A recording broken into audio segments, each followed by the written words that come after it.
on that parent side. And I think it's important to know and have supports for those parents just as much as it is for professionals to have that training. So today's focus is going to be really on supporting parents navigating.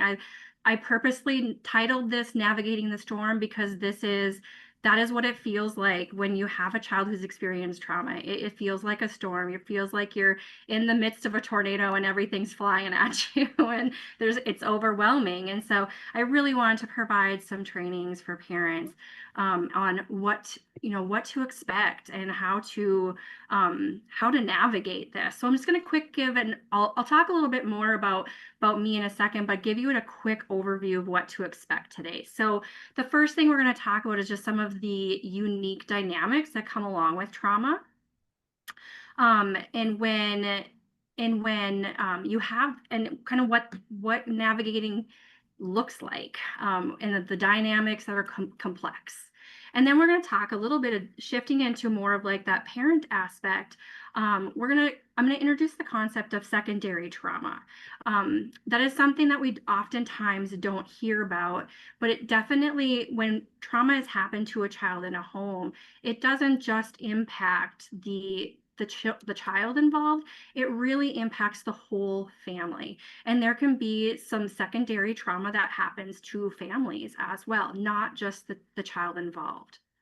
And then we're going to move into like co-regulation. So when a child is having big responses because of the trauma they've experienced, how do you navigate as a parent supporting that child through those big reactions and the behaviors and the difficulty that they're experiencing? And how do you use co-regulation? So understanding what's happening to their body and how to help calm through that storm that's happening.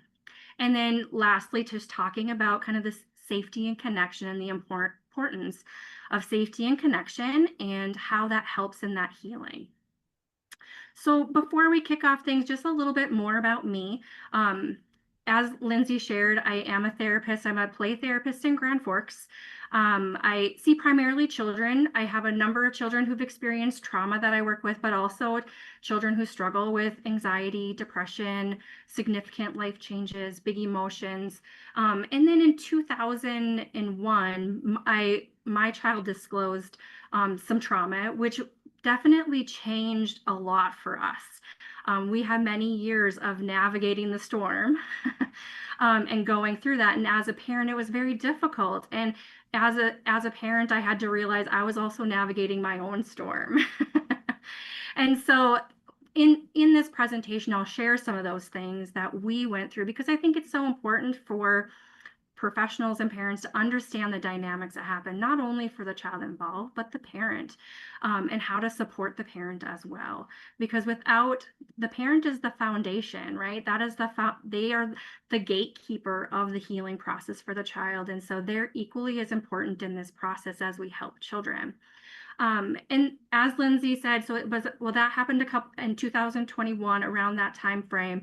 And then last year I published my book because I opened up my business, Bridget's Empowerment Solutions, because I really wanted to provide resources for parents and provide more training to professionals as well. And our story definitely gave me a different drive of like wanting to educate a little bit more. And so then I had created my book because it's sometimes really difficult as a parent going, and as a professional, I was like, why did my child not tell me, right? And there's a lot of shame and guilt, and there's a lot of like worry that comes along with that. And in my practice, I also see children who they learn through books, right? And so that is an avenue to help start conversations. So it was so exciting last year to have my book, and now I've been doing some more trainings and doing this. So I appreciate this opportunity, like I said, to be able to do this because this is kind of my mission of being able to create more awareness and help families feel like they're not alone in this. So we're going to just start to kick this off. We're going to talk a little bit about the dynamics of trauma. Trauma is when children have experienced trauma, it can be very complex. It's not always just as simple as it looks. Oftentimes, when trauma happens, children, most of the time, the trauma happens within the home or with family members or people we know. It's not always strangers, right? And so when you have that as a scenario, it makes things very difficult and very complex. Um, it definitely makes the dynamics within the home very different. And also too, when you have the impacts that are happening from the trauma, it makes the home feel different and it impacts everyone in the home. In our scenario, the abuse happened to my daughter. However, I will definitely tell you that we all felt it. We all felt it in our home. Even extended family felt it. Everything kind of changed. And so it's important to realize that when trauma happens, it really happens to everyone in that family unit. So you want to look at it, that healing process for everyone, because there is that secondary impact, and we'll talk more about that. But the other dynamics that sometimes we forget about is just that oftentimes, like I said, when it is somebody who the child knows, or the family knows, there's some interaction with that person, there's sometimes that dual relationship they already have, so there's maybe an attachment. Use the example, if the person causing the harm to the child was a relative, they also may be in a role where they're supporting the child at times, or there's fun times, right? And so that makes it very complex and difficult. And sometimes there's when they're in roles where they're caregivers, for instance, it can be very difficult for understanding, because they love this person, but yet there's things that happen that don't feel safe, right? And so it really impacts that attachment with caregivers, and the attachment with other adults outside of them, because they're trying to navigate what's safe and what's not safe, because sometimes and oftentimes when children are young, if they're really young, they don't always understand what's normal and what's not normal, right? And so they look to adults as trusted people to teach them, and so sometimes they're confused of what is appropriate and what's not, because this is a person who was supposed to support me and teach me and be there for me, right? And then when you have these dynamics as well, that happen after trauma, where maybe the person who harmed was a caregiver, was a, maybe it was a grandparent, maybe it was a friend of the family, maybe it was even potentially a sibling. There's dynamics that happen where it makes it difficult to safety plan, because live in a rural community where there's a lot of intermingling, and we see people outside of our home, right? And so safety planning is not always as simple as we're just not going to have contact with that person. Sometimes that's not possible. Sometimes there might be run-ins. Sometimes there might be things that make the child feel unsafe, and we have to navigate through that. And it's not just within the home, it's even outside the home. And so sometimes we don't think about those things as we're navigating it. It makes it very complex. And when you think about it, the parents are kind of at the hub of that, ensuring that safety. And that's a lot of pressure for parents. And so I just wanted to point out these things initially, because when we think about a child who has had a traumatic event happen to them, obviously it depends on what the trauma was, but it isn't always very simple. There's a lot of complex dynamics that go along with it as you're trying to navigate through this. So I want to take a little bit of time of just showing the impact on the whole family. So I'm not going to probably go into depth of what are you going to see with a child who is impacted by trauma. I just want to give some overview for context of what the family is experiencing, and what the child may potentially be experiencing. So oftentimes when a child is experiencing trauma, there's definitely some mental health impacts that happen. And that can look different for every child. Every child is going to have a different response to the trauma, depending on supports, depending on their environment, depending on safety. So not every child is going to look the same or have the same impact after trauma has happened. But I wanted to give some context of what that may look like, just to give context of what parents are trying to navigate. So when you look at the child who's been harmed, um, you may see kids who struggle with having low self-esteem, because there's a lot of guilt that comes along with trauma. So when trauma has happened to them, they have a lot of self-guilt of that, because they may seem like they've allowed it to happen because they didn't report it or they didn't say no. But when there's power dynamics, sometimes saying no is not easy, but they still have a lot of self-guilt and a lot of shame. And that definitely impacts that self-esteem that they are experiencing. They also may have confusion, because like I quick mentioned earlier, is that sometimes the person causing the harm has another role, right? And that can be confusing, of this was an individual who was supposed to teach me or who was supposed to take care of me and love me, but they also did these harmful things. So there can be a lot of confusion, and even just confusion of what's normal and what's not normal. And then there can also be hypervigilance and some shutdown that happens. So when children have experienced trauma, they have big reactions. They're when their nervous system is overactivated because of the trauma, and oftentimes you can see really big emotions. You can see big feelings, right? They might come out in a lot of aggression. It can be a lot of, or it can even be shutting down, where they just kind of freeze and they just don't know how to function, right? And so you can see both of those things. I'll talk about this a little bit later as well, but my daughter was definitely a shutdown person. She was a person where when things got hard, she shut down and couldn't function. But in my office, I see a number of kids are on the opposite end, where they're super big emotions, right? They're trying to, everything feels unsafe, or there's triggers to what had happened to their trauma, and they have big reactions because their body doesn't feel safe. There can also be difficulty with relationships, and that can happen into their adult life, right? That can, when they have had a situation happen that where someone caused harm towards them, it can really impact that sense of safety within relationships. And then again, you can see depression and anxiety. It doesn't always develop into PTSD for some kids who are harmed, but for some it does. And I want to just touch base on PTSD just a little bit, just to give context.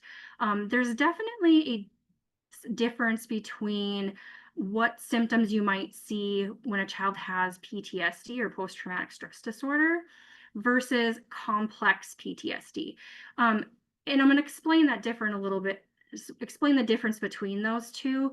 So PTSD is generally when there's been a traumatic event that has happened to a child. So it's usually a singular event, where there's maybe like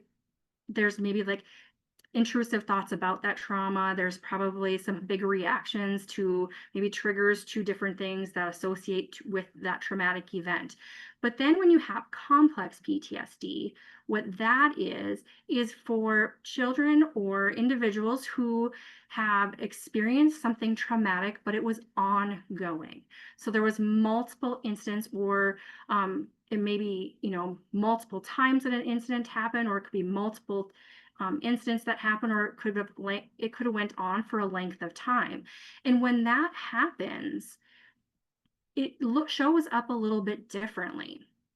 And what generally happens when I generally see kids with complex PTSD, it shows up differently in the point where they have created an idea of what the world is like, right? They've created these images and beliefs about the world. The world is scary. I'm not safe in the world.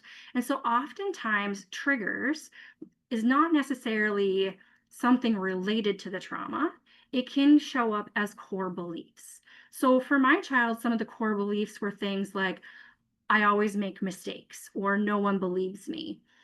Those were some of those beliefs that have been developed from long-term traumatic events. And so when things would happen in our daily lives, if they felt like they were making a mistake and disappointing people, we would see a big reaction, right? That became the trigger, was those self-beliefs that were rooted in how they experienced the world. And I see this many times with kids who have experienced multiple traumatic events. So that these are the things that parents and families are up against. These are big feelings, big emotions, and very difficult to navigate. And when we have a child in our home who's navigating this journey of healing after trauma, or trying to work through trauma, they often are relying on parents and other people around them to support them. So then, and when you look at that, it doesn't, so you have this child with these big emotions, and the parents are kind of that hub of making sure they're going to keep this child safe and regulated and help them through it, right? You might be working with professionals, but essentially the parents and the siblings, they're the ones helping in the day to day. So when you before I get to parents, so I want a quick touch base on siblings. So oftentimes you might have a situation where a trauma might have happened with just one single child in the home, but there might be other siblings in the house. And the siblings are very aware. They may not know details of what's happened to that child, but they can sense things, right? They can see the differences, they can see the big emotions, and there is an impact from that.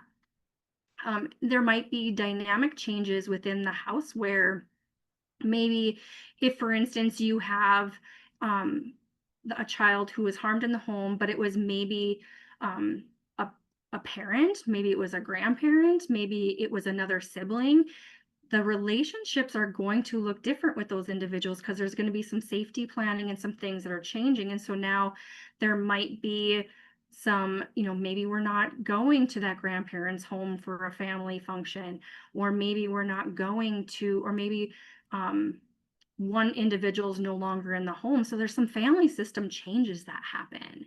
Um, and I put guilt on here because sometimes siblings are aware of what's happening, but they also might have been told not to tell, right? They may be told that, this is, you cannot tell this, and they have their own guilt for not protecting their sibling or not saying something.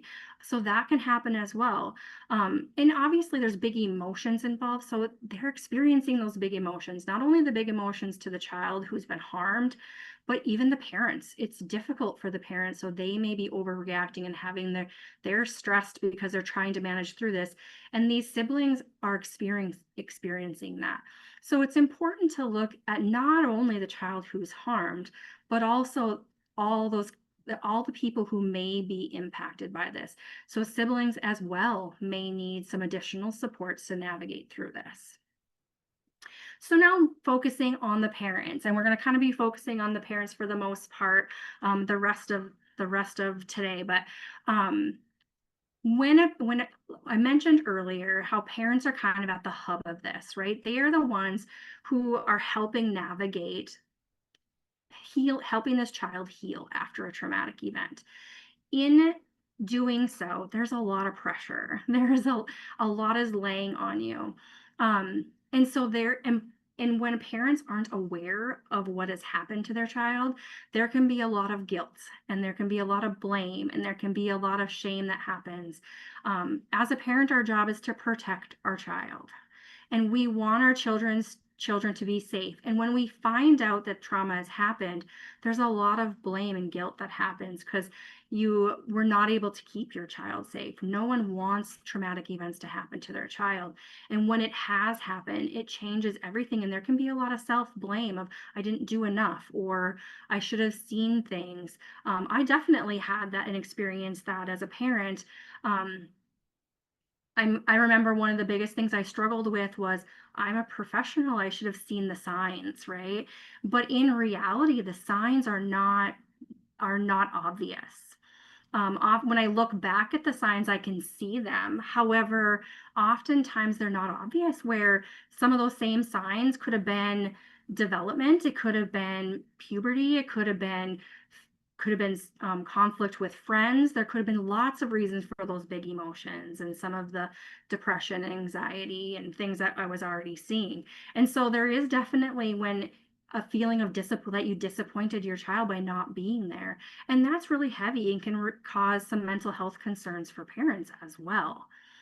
The other piece is hypervigilance. So and not only do the children who have harmed have some hypervigilance and big emotions, but so do parents. Um, especially if you have a child who is experiencing some depression and some anxiety, there can be this constant fear of like, when you have a child who's maybe suicidal, of like, are they okay? And you're constantly on edge, making sure you're doing everything, making sure you're ensuring that they're safe. And there's this constant fear of it happening again, right? And trying to protect them. And so that can feel very taxing when you're doing that day in and day out and being this very like on edge, on guard mode, that our nervous system can only handle so much. And after time, that definitely takes a toll. If you as a parent are someone who has your own trauma history, when a child in your home has experienced trauma, it can trigger your own trauma as well. Um, and then just jumping down a little bit lower, marital strain. When there's a child in the home, if it's a married couple or a divorced couple, sometimes each parent can have their own opinion on what's needed, what's necessary, what maybe happened to that child. And when there's those divided loyalties or divided ideas of what had happened and you're not on the same page, that can have a lot of strain on a relationship.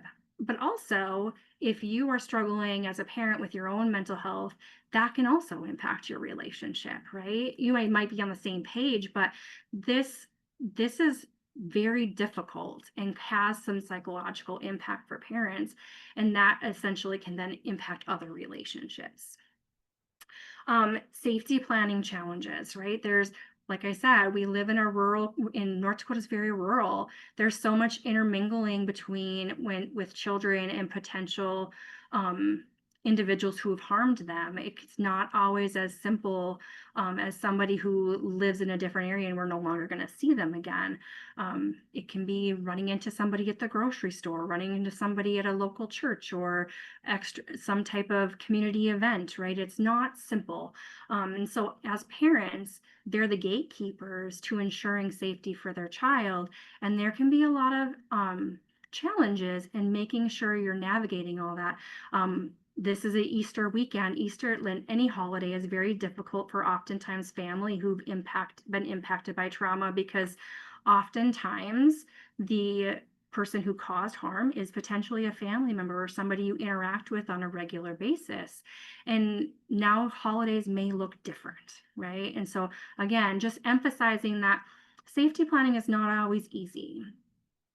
And then extended family conflict as well. This might impact relationships to extended family who maybe don't um, understand or maybe don't see things the same. So when you look at all those things, that is very heavy. That is all very difficult for parents to navigate. So I purposely skipped over secondary PTSD because I wanted to go into that next. So what is secondary trauma? So some people call this secondary PTSD, some people call it secondary trauma, but essentially what it is, it's what occurs to an individual who responds to a traumatic event of another person. So oftentimes you think of secondary trauma with first responders. So your law enforcement, your EMTs, your social workers who are, child protection workers, anybody who is going onto a scene that's very traumatic can have secondary trauma. However, the same essentially can happen with parents. Parents are the ones responding to the aftermath of the trauma. And so I think it's important to understand that as parents, you're a secondary response and you have a lot of responsibility, and also just experiencing and learning what happened to your child can be traumatic in itself. And so it's important to know what that is a possibility, ensuring you're taking care of yourself. Because as parents, to show up effectively for your parents or for your child and help them heal, we really need to be taking care of ourselves as well. If we're not taking care of ourselves, it's really difficult to take care of our children. And so it's being very aware that this is a possibility. Parents And I just listed in here, why parents are impacted by secondary trauma. A lot of it's the things that we've already talked about, that grief, the self-blame, the guilt, high expectations of themselves as parents, and having the high demands of fears of keeping this child safe after that trauma is happening and navigating the healing process. That is a lot, and it's very difficult to go through this as a family. So I want to look at what secondary trauma might look like. So, how do you know if secondary trauma is something that is happening? So, there's four different areas you want to look at, and that's your cognitive, emotional, behavioral, and physical health. So, when you look at cognitive health, some things you might see if you're experiencing secondary trauma is just difficulty concentrating, just kind of rigid thinking, maybe being on edge or not being able to really like complete tasks because you're so distracted. But even the other thing can happen where it's perfectionism, where things feel so out of control that I need to control everything. I want everything perfect because now um, there's this thing that has happened in my home and now I feel like I need to do more, right? And it's causing significant stress. And then even preoccupation with what had happened. So those continuous thoughts of what happened to the child or what that trauma was, and continuously thinking about it. And then the emotional health. So are you as a parent experiencing big emotions? Is there a lot of guilt? Is there a lot of anger? Is there just numbness because you're so overwhelmed? Is there sadness, feeling of helplessness? Those are often this navigating the road of healing after trauma is the emotions are everywhere, right? But what you're looking for here is, are those emotions big and are they happening frequently where it's causing difficulty in your daily life? Behavioral, is your behavior shifting where you're more withdrawn? Sleep disturbance, struggling with sleep because you can't stop thinking about things. Appetite changes, being very hypervigilant, right? Like we were talking about earlier, and having really elevated responses, big responses. And then physical responses. So, are you experiencing increased heart rate, difficulty breathing, muscle tension, joint pain, difficulty with your immune system, and increased medical issues? When we've experienced trauma or secondary trauma, our bodies, and for children and for adults, our bodies are only capable of handling so much. If we have ongoing stress, um, usually it shows up physically. So, and oftentimes with secondary trauma, you're going to see things like compassion fatigue, where it's just hard to give energy to things. You're going to see some burnout. Like those are things you're going to see, right? So I want to share a personal story of myself. So, as when my child disclosed trauma, I instantly went into autopilot fix it mode. And, that was probably related to my training. I worked as a child protection worker and foster care worker for 10 years, and then have been doing therapy, after that. And so I've always been in this helping field. And in my training, it definitely trained me to respond in an automatic, okay, this happened. This is what do we need to do, right? And that was definitely my response at the very beginning, getting my child help, getting the services lined up, doing what we needed to do to help in that journey. But through that, I totally ignored my own things because I was in autopilot, right? And trying to help my child navigate the big emotions, the big reactions that they were having. And it wasn't until a year later, so I found out about the abuse. We had a year of healing, a year of doing things, going through helping my child with therapy and just kind of managing the emotions. And about a year later, there was one day where I was like walking up the stairs and I was like, oh my gosh, I feel like I'm having a heart attack. My heart is racing. I just went up the steps. And then the next day we were out eating and my heart just I was just sitting and my heart rate went crazy. And I was like, what is happening to my body? And so I ended up going to see a doctor, and we did a heart monitor, everything was fine. And the cardiologist is like, "Are you stressed?" And I was like, "I mean, things are better now." And then he's like, "Well, have you been stressed?" And I'm like, "Okay, if I'm honest here, this has been a rough year and I've just been in autopilot mode." And so what was happening is my body was starting to tell me, like, I'm neglecting myself, right? And I need to take care of myself. And that's why I say your body will always tell you.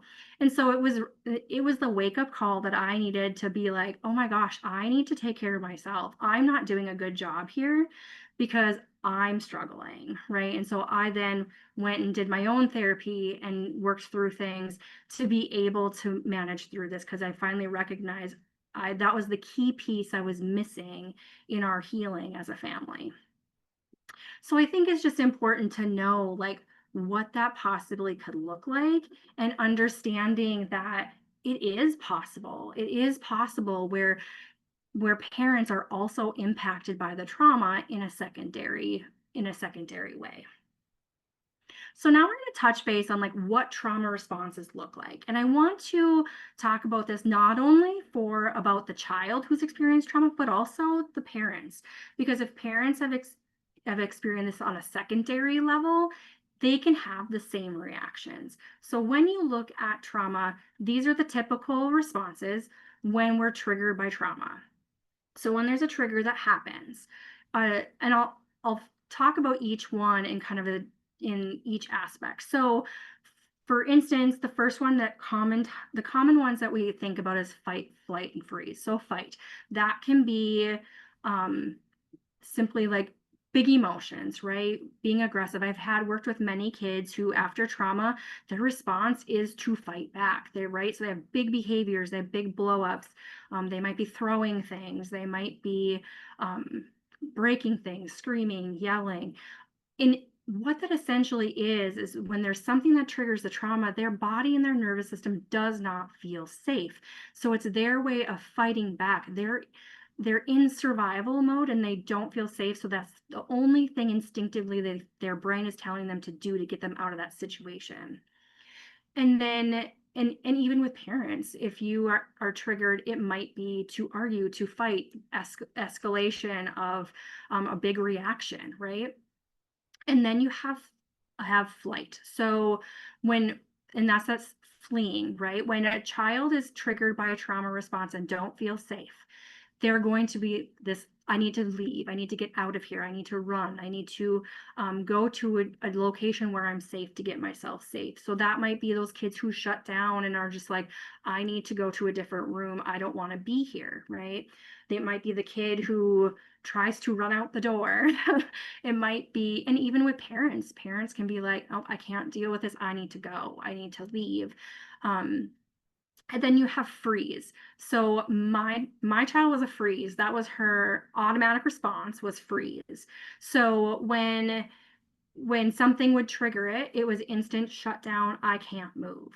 I'm just going to be here. And oftentimes when trauma happens, that is how they learn to survive. And all these responses are survival responses. So if I just sit here, it'll eventually stop, right? So I'm frozen. I don't know what to do. So I'm just going to sit here and I'm going to sit here until I feel safe. Um, and then the one that's oftentimes not talked about is fawn. And oftentimes, when you see children who've experienced sexual trauma, physical trauma, and especially if it's a caregiver or an older adult, oftentimes you'll see fawn. And what fawn is essentially is people pleasing. It's doing what's needed to survive the moment. So, for instance, if I just do what's told, eventually this will stop, right? And so that they learn that that's the survival strategy. And as parents going through this, they sometimes can have that same response of like, I just need to do the things to get through this. But that's often ones, and I think that's a confusing one for oftentimes kids when they're going through and understanding what happened to them and working through trauma. They may feel a lot of guilt for going along with something and not saying no when trauma's happened. But in reality, what they don't understand is their body was in survival, and they were doing what they needed to do to get through the moment. So, and oftentimes with fawning, you see kids or adults who dissociate. They disconnect from their body as a way to survive. I'm just going to go into autopilot and do the things that I need to do to get through this. Um, and then, and I'm going to pretend I'm not in my body because it's too difficult to know what's happening. So these are the responses and what they're going to kind of look like. This is the responses when the trauma is happening, and sometimes can also be the responses when there's triggers that happen. So I want to talk about what's called the window of tolerance. So this is developed by Dan Siegel, who's a neuroscience researcher. He looks a lot at our nervous system, right? So when and in what he does is he looks at this and he says we always have like this window of tolerance, which is that green area of in the middle. That is where we want to be. We want to be in that green area. That's when we're regulated. That is when we're calm, we're relaxed. We can access our logical brain, and we can think things through. We can be creative. That's where we're functioning, is that window of tolerance. If we're in that green area, we're able to function and do daily things. What happens with kids, our nervous systems react in a way of survival, and also adults. It's not just kids, but sometimes we have, when we're not in our window of tolerance and something happens and triggers things, we can go either up or we can go down. So when we go up, that's called hyperarousal. So that's your typical fight flight response. That's those big emotions, high energy, right? So that's going to be like big emotions of like things like fear, anger, panic, being on edge, very anxious. So it's going to be big emotions and high energy. Your body is going fast. You're probably struggling with, being able to breathe, catch your breath. Your body and your nervous system is overactivated. So you went way above where your normal window of tolerance is. But the other thing can happen is hypoarousal. And what that is that's dipping down, like low energy. So when we're down there, we're very flat. We're very disconnected. We're not really available. We're not really able to think things through. And also, too, when you're in hyperarousal and above, you can't think things through because you're in panic mode, right? But when you're in that hypoarousal, in that lower state, there's lack of energy. There's that just numbness. You're disconnected from your body.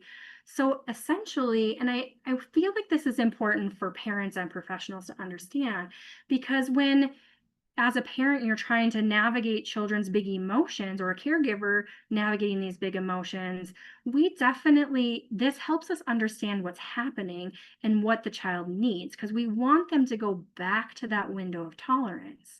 So when you have a child who goes up into the hyperarousal state, we want to give them strategies to bring them back down. So they may need coping strategies that are calming, right? They might need things like just some deep breathing, or they might need something that's very calm.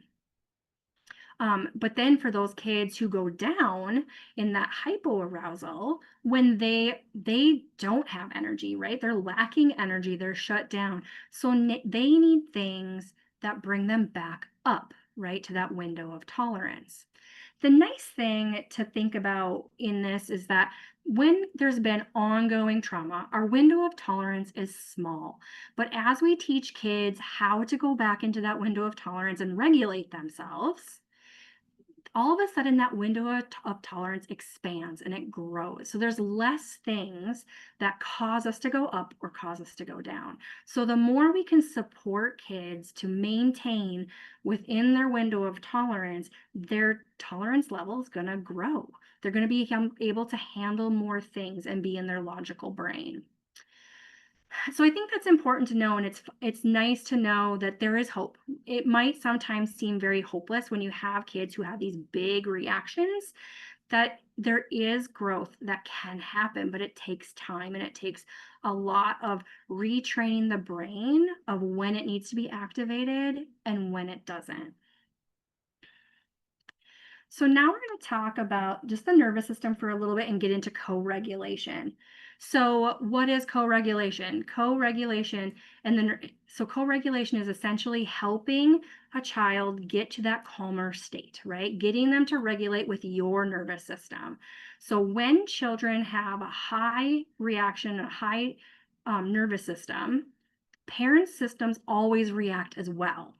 So we usually meet each other, right? If somebody gets angry, our nervous system starts activating as well. Or if somebody is overreacting, it can we can feel it. We feel that, and so it's very important to be aware of that and understanding that regulation comes from the calmest person. So when parents can be calm, it helps kids come down and meet their nervous system. So, um, I want to talk about like how can we do that? What are the key things?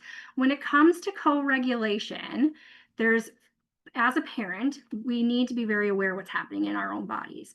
First, we need to take that slow breath and slow things down because we want children to match our nervous system, right? If we have loud voices and we're yelling, or if we're screaming, or if we're posturing in a very defensive manner because we're upset, they are not going to be able to regulate. So we want to check ourselves first. So step 1 and 2 is really just slowing things down for yourself when you're responding to someone who's triggered. But then notice your own body. How are you standing? Oftentimes we're tense, right? So soften the shoulders, ground yourself. Just make sure that you are standing in a position that's supportive. Maybe get down to their level, and make sure your voice is calm. And then respond with support. So giving them support and connection. Maybe it's just eye contact and saying, you know what? I know this is hard. We're going to get through this. Maybe it's a hug. Not some kids are needing connection, physical connection, and some don't. Some just need presence.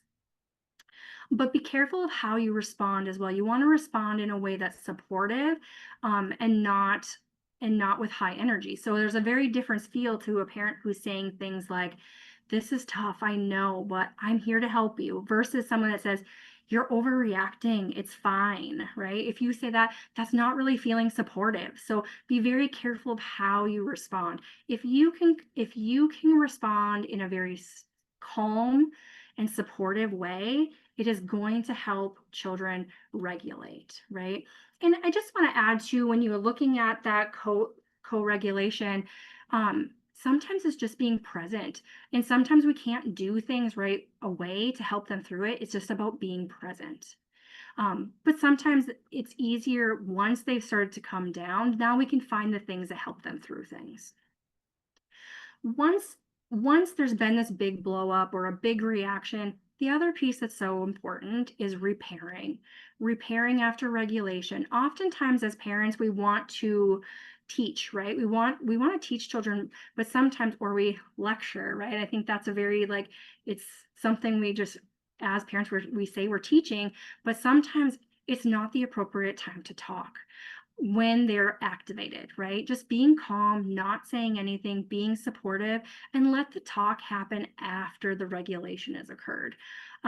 Because now they're in their brain where they can logically think. When they have big emotions, they're not hearing anything. They're only sensing they're not safe, right? Or something is not okay. And so they're not listening. So it's so important to wait till the regulation has happened and then talk with them and talk it through, let them know, and even use yourself as examples of like, you know what, I was really upset too, and I had to really calm myself down. And next time I will make sure that I'm making sure I'm calm so I can show up for you and help you through this. Reassure safety, let them know they're okay, that you're going to figure it out together. And then once you kind of repaired and things have calmed down, then talk about, when this happens again, what can we do? Let's come up with some ideas. Like I mentioned earlier, thinking about when we have big emotions and we're really high, we want to bring calming calming things into play to help them through it. Or if they're just shut down, we need things to activate them. I always tell parents, think of sensory things, think of smells, think of taste, think of touch, think of things you can hear. So is it music? Um, is it like something textured? Fidgets are the craze right now. Just get a kid a Neato, right? They all want Neatos right now. But finding things that can touch onto those sensory things can oftentimes help just regulate their body. I know for my daughter, one of the things were smell. There was certain like essential oils that if she would smell that, then it was enough to just like distract her brain. Or foods, if it was like sour things, like that would be enough to just distract her body to finally come down to a regulated state. Sometimes it's just trial and error of trying to figure out what are the things that work. But essentially, through all of this, the key is safety and connection. I think the exciting piece when you're going through the journey of healing after trauma is knowing that it is possible to heal. But the key components to healing is safety and connection. And when you look at everything we've talked about today, we talked about like co-regulation and as we're navigating these big emotions and these big triggers after a traumatic event, the thing that's more calming is knowing we're safe, right? Knowing we have supportive people there for us and we feel connected and not alone. As parents, as we're navigating through this, even having those people to help us as we're going through that and feeling not alone is so essential. When we feel safe and we feel connected, healing can happen. It doesn't happen overnight, but through consistent feeling of safety and connection, it is possible. And then looking at other supports for parents, the one thing that I really struggled with was I felt very alone in it. And obviously I had to do individual therapy on my stuff for the secondary PTSD. And that is important to take care of yourself. Because like I said, when you're the one navigating, there's so much as a parent and responsibility as a parent, you want to be able to show up. One of the things I learned when I was in school many years ago was as a helping profession, we cannot help other people unless we're helping ourselves and we are in a good place. We're more able to show up the way we want to when we're taking care of ourselves. So if that's individual therapy, there's a lot of therapeutic approaches that are based on trauma, such as EMDR, trauma focused CBT, or somatic therapy is another one that's great for just that activated nervous system. There's so much out there that can be very helpful. Group therapy, support groups. That was one of the things for me that was super helpful. I found a support group online that was amazing, and it just really helped me not feel alone in that. And it didn't feel threatening because it was anonymous. And so I felt like I could just vent things out in a way where I didn't feel judged. So sometimes that can be a really good outlet. But I think also grow your support system, have people around you that can be there for you. As parents trying to manage through the process of having a child with big reactions and big behaviors, it's tiring, right? And so you might need a break too. Have that person who can babysit, who can help you, who can step in every once in a while to give you that break. And then educate yourself with resources. There's so many great resources out there. I did put together a couple lists of books because like I said, children learn through books. It's a non-threatening way of learning. When we can learn through a story, it's so helpful. So these are a few that I highly recommend. The bottom ones are kind of just big emotion books that are great. Then I have some on just like body safety, just how to protect yourself. So the Rosie's Big Secret is my book, because that's the one I was telling you about that I published last year, which is really about stories of it's about a flamingo who has a secret, and as she keeps that secret, she doesn't feel like herself and loses her color, and she has to gain the courage to talk about it. And when she does, she gains her color back. So it's a fun way of relating that when we hold things in, it impacts us, right? And so it's important to have somebody to talk about it. You're not alone in it. But there's so many other great body safety ones out there as well. Sometimes when we can give a book to a child, it helps give them language. Children don't have necessarily the language to put things into words. So sometimes with play or with books, it helps them connect and helps us explain things to them or what they need to be doing. And then lastly, just some some supportive books for parents on regulation and navigating trauma. These are some great ones that I highly recommend. There's some that are more on regulation and some that are on parenting after trauma.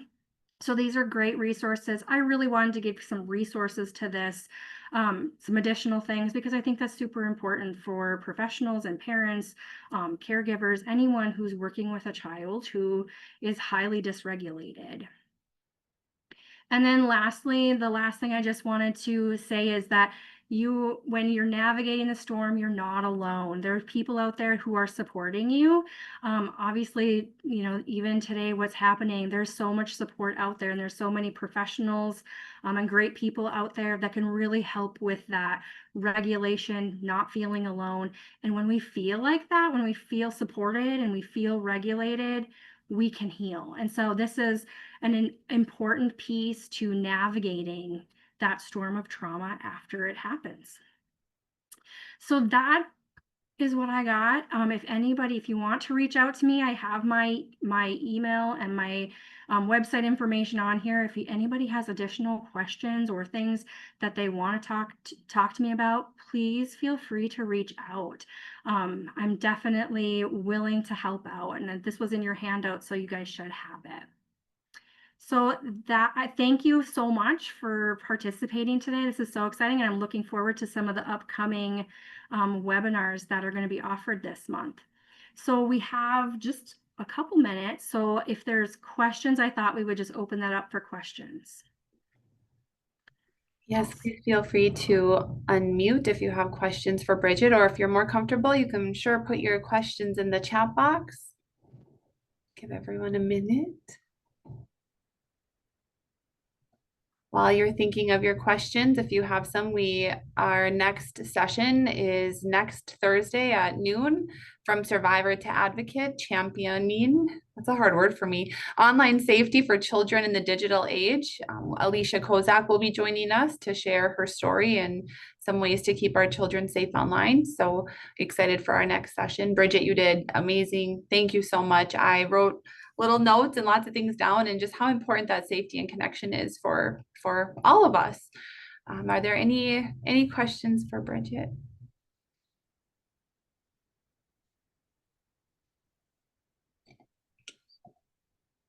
I don't think so. Well, thank you everybody for tuning in. Bridget, that was amazing. Thank you so much. Thank you.